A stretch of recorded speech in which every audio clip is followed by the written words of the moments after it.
सोलह कारण भाय तीर्थंकर जे भये, हर्षे इंद्र अपार मेरु बेले गए। पूजा करी निज धन्य लख्यो बहु जाग सो, हम सोड़स कारण भावे भाव सो। हम सोड़स कारण भावे भाव सो। ये उत्कृष्ट नाम कर्म है।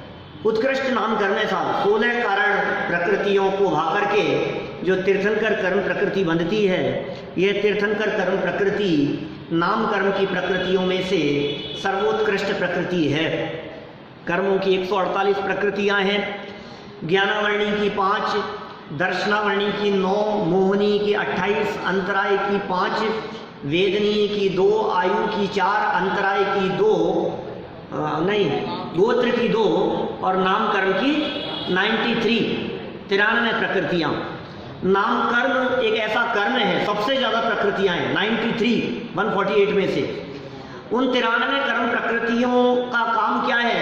शरीर संरचना, मोटा होना, पतला होना, गोरा होना, काला होना, यश होना कि अपयश होना, सुंदर दिखना कि बदसूरत दिखना, आवाज कैसी होना, वाणी कैसा होना, लोगों को अच्छा दिखना कि लोगों को नहीं पसंद आना, हड्डियां कैसी होना, सहनन कैसा होना, रंग रूप आकार किस प्रकार का होना, ये सारी बातें ये उस नाम कर्म की 93 प्रकृतियों के उदय से होती है।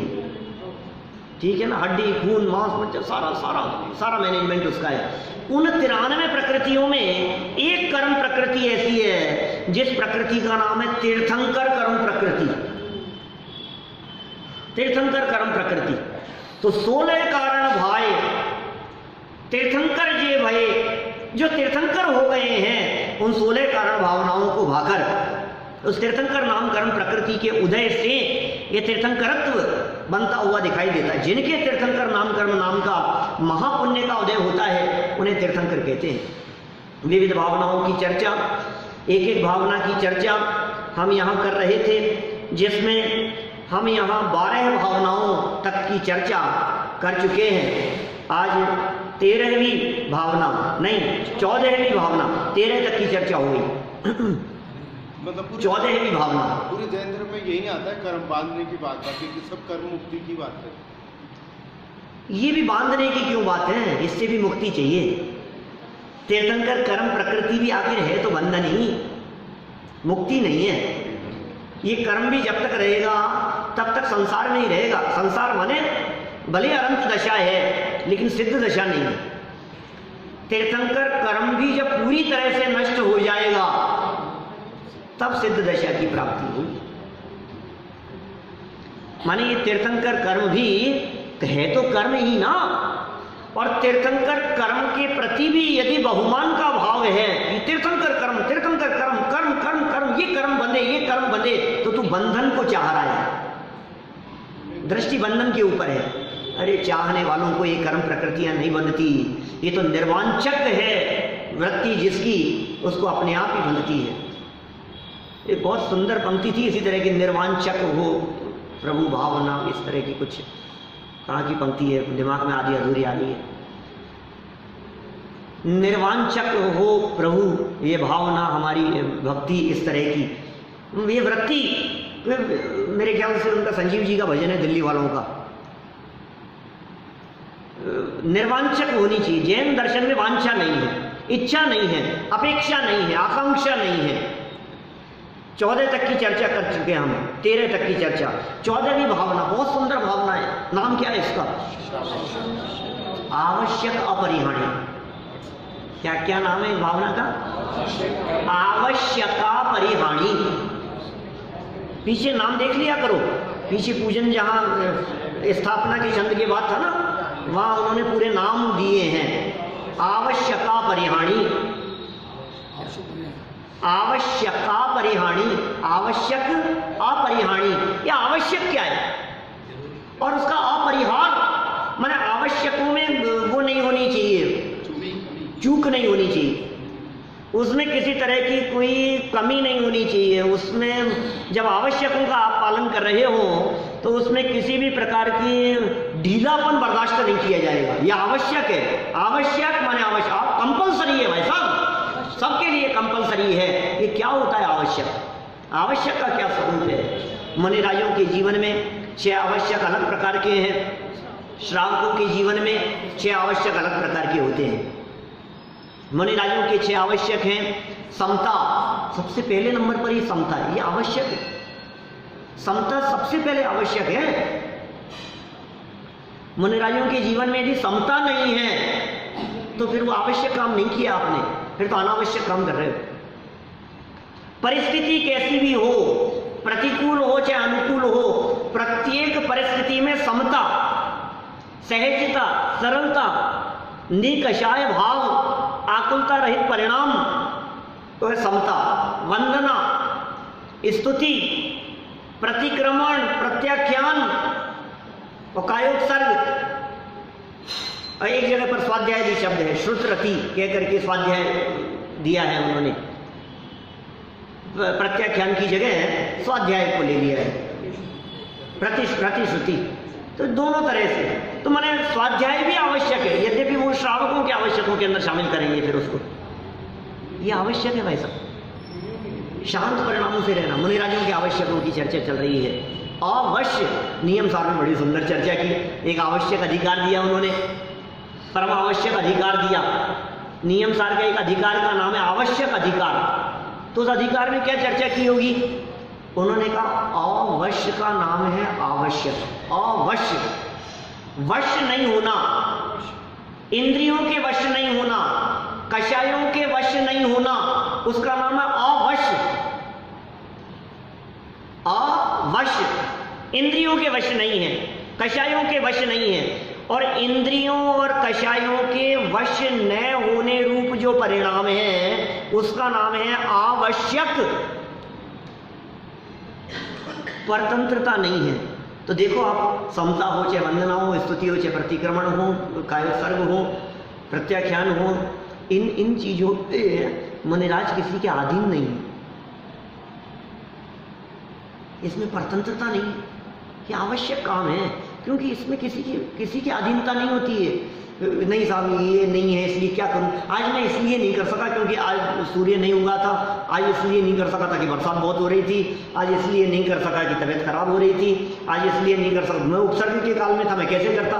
सुनो सुनो, ये परतंत्र नहीं है, ये छहों काम स्वतंत्र है, इसलिए आवश्यक है। खैर मुनिराजों के आवश्यकों की क्यों चर्चा करें हम तो श्रावकों के आवश्यकों की बात करें। आवश्यक अपरिहाणी नित्य करने योग्य कार्य क्या क्या कार्य हैं? देव पूजा गुरूपासी स्वाध्याय संयम दानम चेति गृहस्थानां षट्कर्माणि दिने दिने। याद नहीं, भूल गए? रिपीट करो। देव पूजा गुरूपासी, नहीं अरे इतना तो बोलो, रिपीट तो करो। देव पूजा गुरूपासी, आधा आधा बोल लो भाई, रिपीट कर लो जितना कह रहा हूँ। जिनको याद नहीं है उनको भी कर लेना तो थोड़ा सा। देव पूजा गुरूपासी स्वाध्याय संयम दानम चेति गृहस्थानां षट्कर्माणि दिने दिने। 6 आवश्यक है ये। देव की पूजा, जिनेंद्र देव की पूजा क्या है ये? आवश्यक। आवश्यक जिनेंद्र देव की पूजन ये आवश्यक है। गुरु उपासती, गुरु की उपासना, भगवान की पूजन हो, गुरु की उपासना हो। देव पूजा, गुरु की उपासना, स्वाध्याय कब करना? 10 लक्षण में कि नहीं साहब 10 लक्षण का ही, हम तो पूरे भादवे कर रहे हैं। पूरे साल में, पूरे भादवे नहीं, ये स्वाध्याय कब?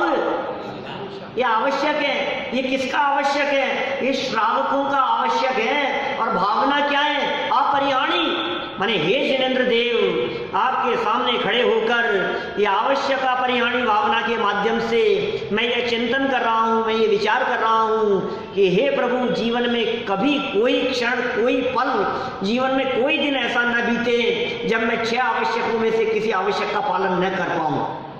ये भावना है हमारी, ऐसी भावना भरे हैं हम। देव पूजा, गुरु की उपासना, गुरु उपासती, स्वाध्याय प्रतिदिन कब करें साहब? अरे निरंतर करो ना स्वाध्याय। स्वाध्याय का अर्थ अकेला किताब लेकर के पढ़ना नहीं होता है, दुकान पर बैठे बैठे भी स्वाध्याय होता है, और ग्राहकों के साथ में चर्चा करते हुए और तू मैं करते हुए भी स्वाध्याय होता है। अरे साहब कैसी बात कर रहे हो आप, हैं?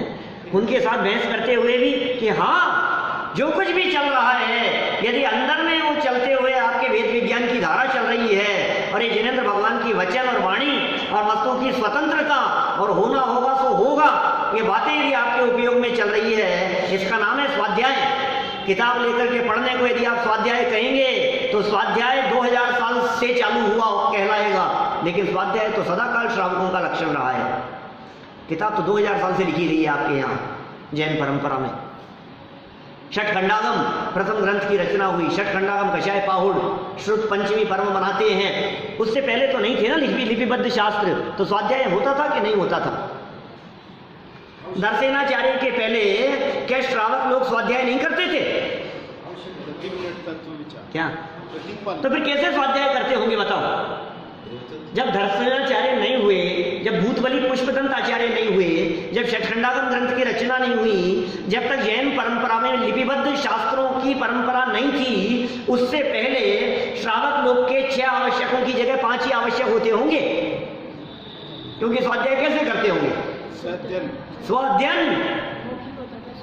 ये स्वाध्याय ये निरंतर चलना चाहिए, ये धारा प्रवाह रूप से निरंतर चलने वाली प्रक्रिया का नाम है। स्कूटर पे बैठे हो, चाहे बाइक पे, प्लेन में सफर कर रहे हो, चाहे ट्रेन में सफर कर रहे हो, कहीं भी बैठे हो, जिस देश में, जिस भेष में, जिस हाल में रहो, ज्ञाता रहो, ज्ञायक रहो, बस ज्ञायक ही रहो।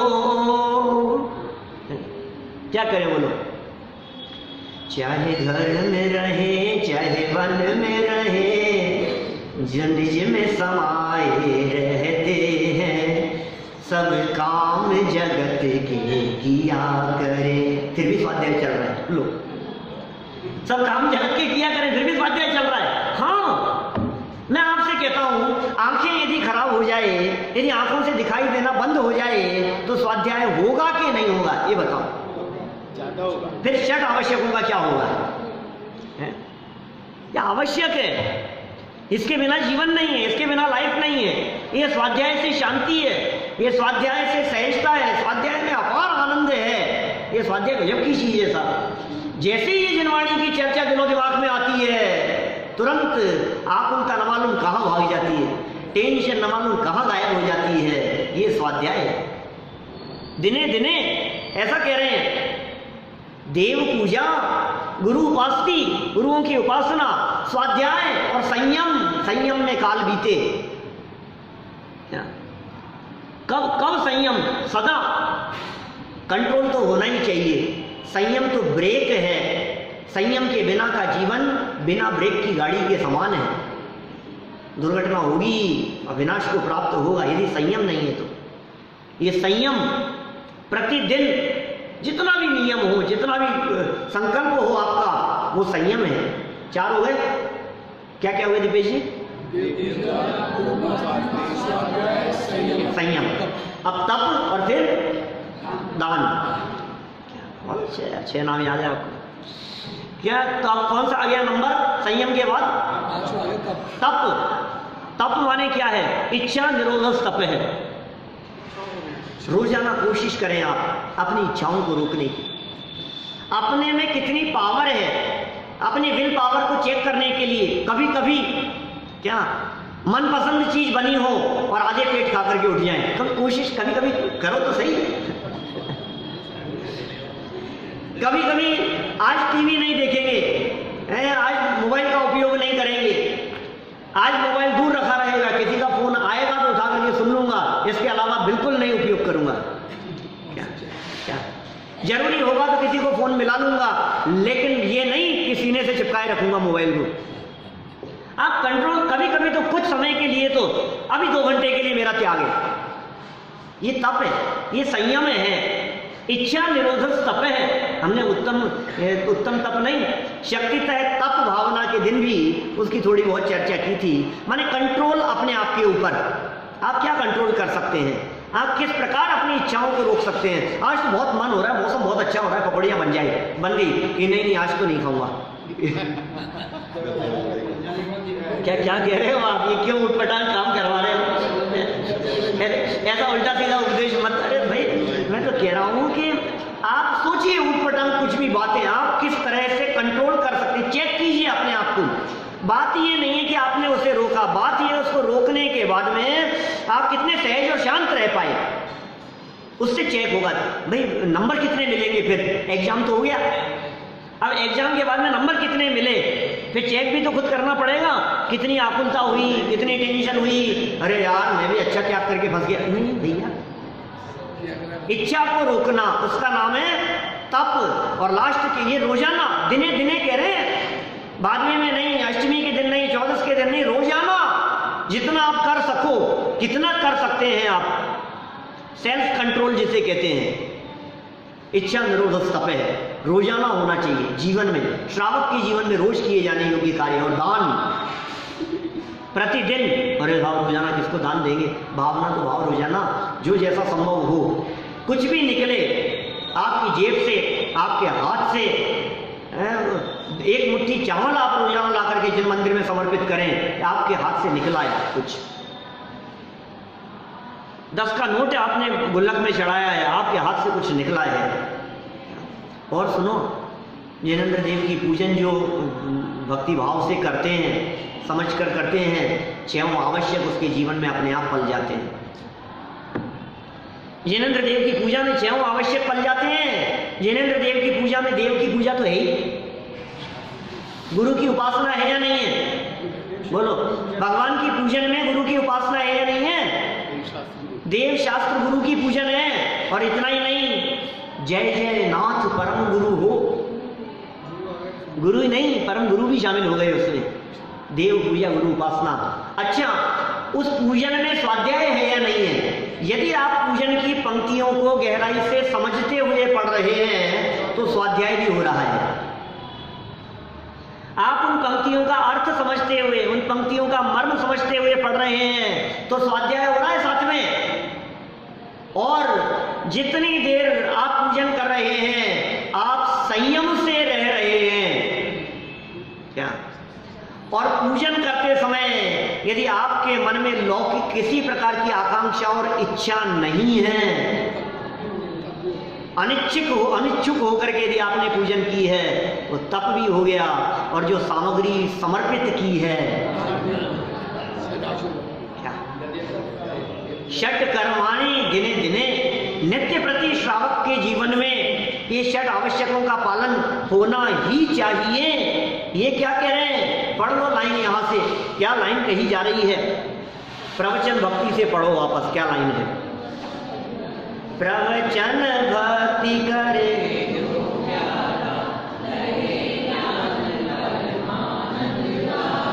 षट आवश्य काल जो साधे, सोई रत्न त्रय आराधे। षट आवश्य काल जो साधे, सोई रत्न त्रय आराधे।